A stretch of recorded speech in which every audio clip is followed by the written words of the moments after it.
นี่จักมักยังเขาเอิญภาษาลาวเอิญพี่น้องบางคนก็บ่ได้ฮู้กันแน่หรือว่ามักอารางมาพี่น้องนี่ประมาณนี้เลยพี่น้องแต่ก็บางคนใส่เหยื่อตัวนี้เลยพี่น้องเอาไปใส่ทำกันเลยนี่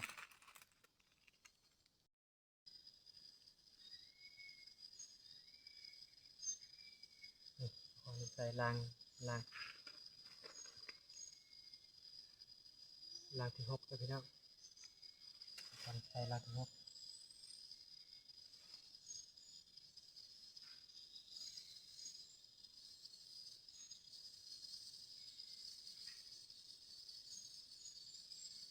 บางคนก็เคยใช้5เท่านี้เลยพี่น้อง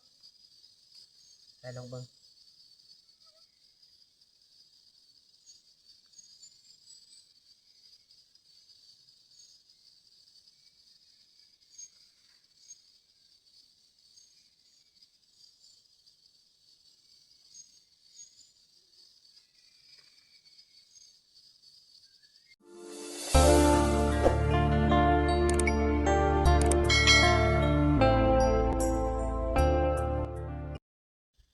กับทักทายสบายดีเนาะเช่นเก่าเช่นเคยกับ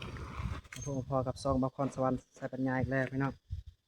มียังพี่น้องตอนนี้เนาะบางคนใส่กระลัดพี่น้องเพราะว่าบางคนเห็นไก่ปลาเนาะ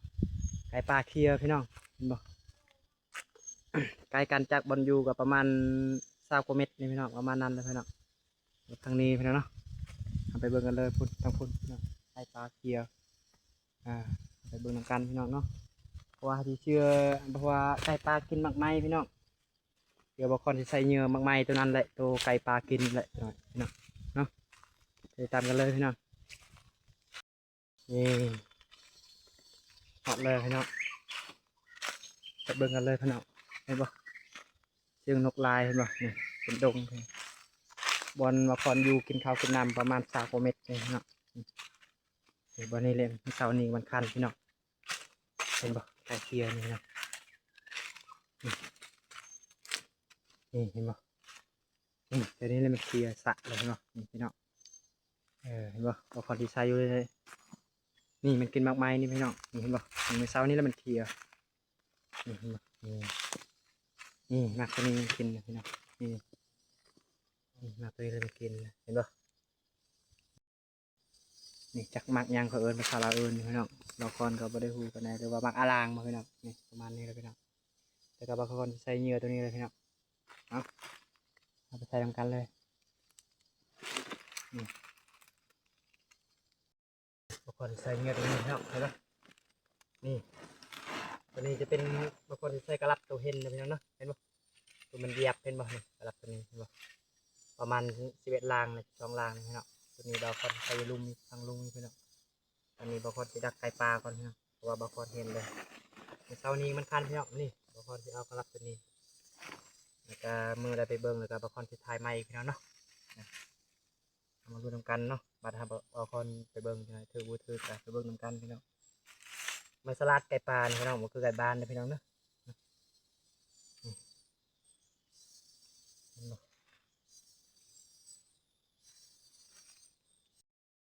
บางคนใส่เหยื่อตัวนี้พี่น้องเห็นบ่มากไม้นี่จักมากยังเขาเอิญพี่น้องเห็นบ่มากอลางบ่มานั้นเลยพี่น้องไก่ปลามักกินก็หอกก็มักพี่น้อง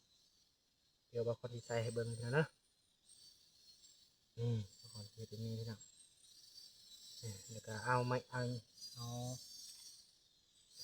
อาใบไม้เนาะมาปกนะพี่น้องยันเพื่อยันเห็นเพื่อเห็นกระลับนะพี่น้อง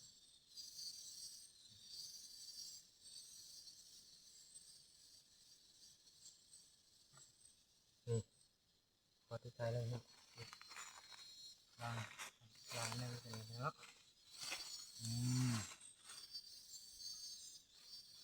ว่าให้มันตอบเลยเนาะ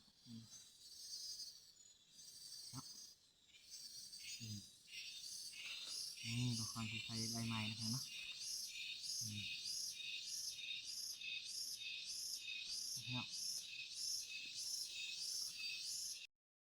ตอนนี้กับบางคนที่ใส่ล่างที่2พี่น้องเห็นป่ะล่างที่2นี่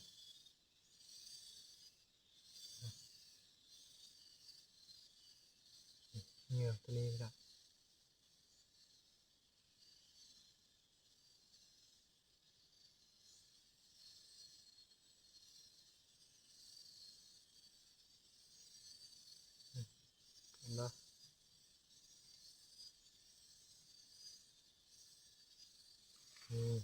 าพี่น้อง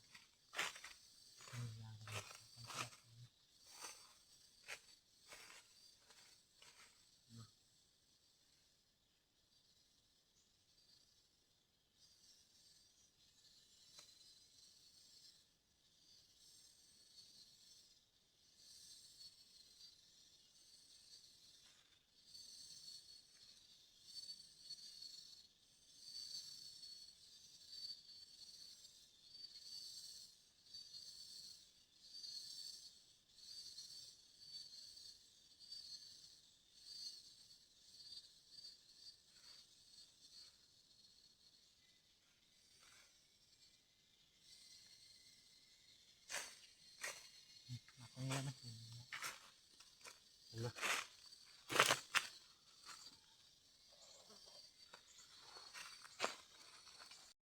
ตอนนี้จะเป็นรางที่3พี่น้องคนไทยมีแต่เพียงนะ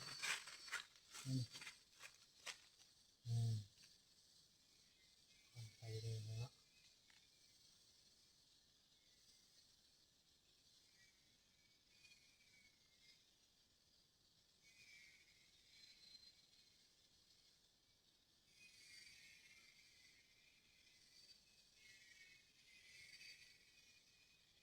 รางที่3นี่พี่น้อง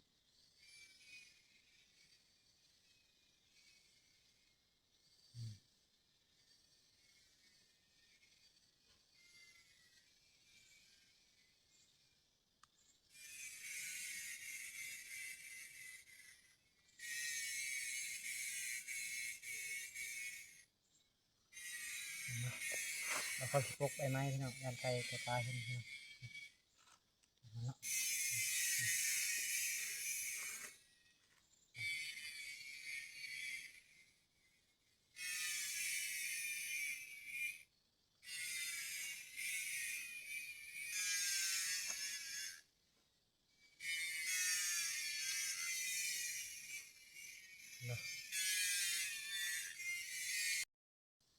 อันนี้จะเป็นรางที่4เลยพี่น้องเด้ออันนี้จะเป็นรางที่4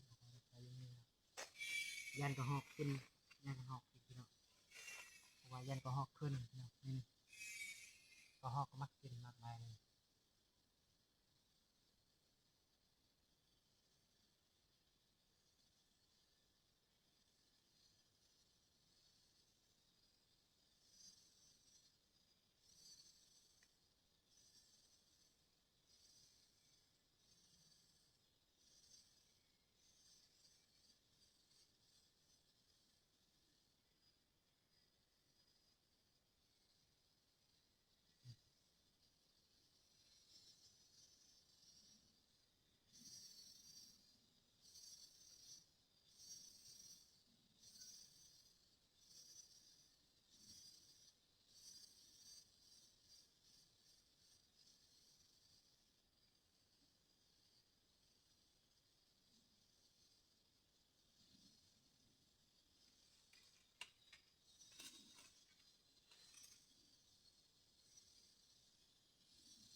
นี่จะเป็นรางที่5เลยพี่น้องเอาความดีใจเนาะ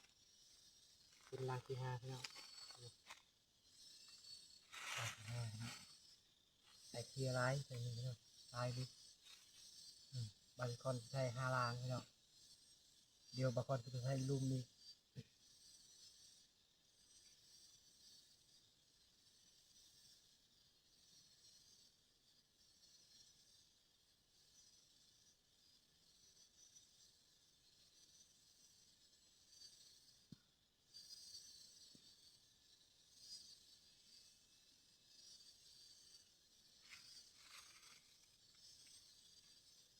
วัดสปุ๊กอย่ามันเห็นพี่น้อง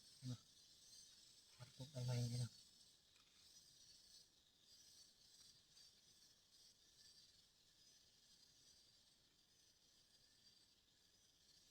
คูเมอร์ขันอยู่เลยไง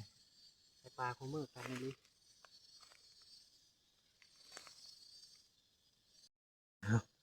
แต่ว่าบางคนสิไปใส่ลุมอยู่พี่น้องเนาะเห็นบ่ลุมพุ่นเพราะว่ามันขึ้นมาแต่ห้วยเนาะไก่ปานเห็นบ่แถวนี้มันเคลียร์พี่น้องเห็นบ่แถวนี้มันเคลียร์บางคนที่ใส่อยู่นี่อันหนึงพี่น้องเห็นบ่นี่ไก่ปลาเลยเคลียร์นี่พี่น้องบางคนที่ใส่อยู่นี่เลยพี่น้อง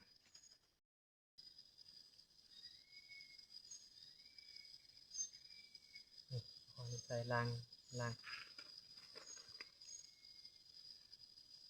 ที่6เลยพี่น้องบางคนใส่ล่างที่6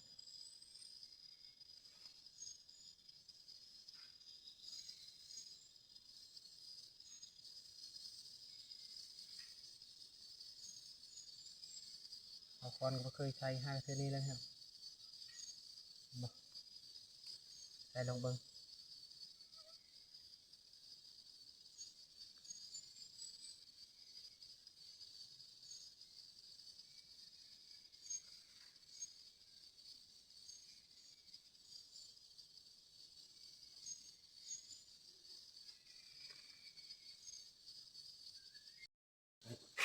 เดี๋ยวไปใส่ลุมต่อนะครับใส่ลุมต่อพี่น้อง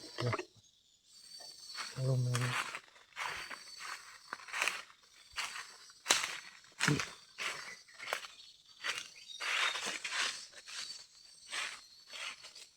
เวลามันเคลียร์นี่เนี่ยขนาดบางคนใส่กระลับตรงนี้นะพี่น้องกระลับตัวเห็นนะบางคนจะเบิ่งตัวมัน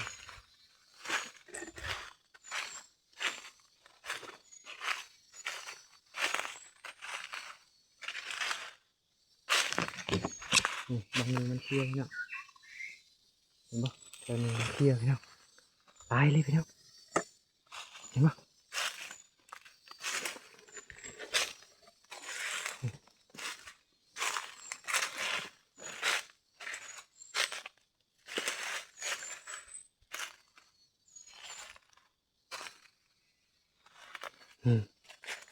เห็นปะพี่น้อง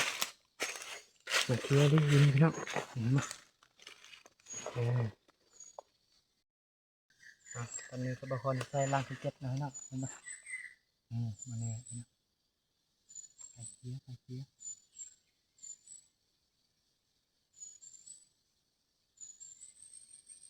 ี่น้อง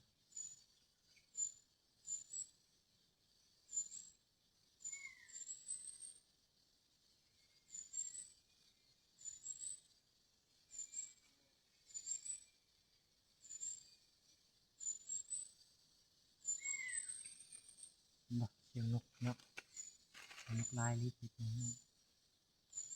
เพราะว่าอยู่ภูเนาะในละครเนาะ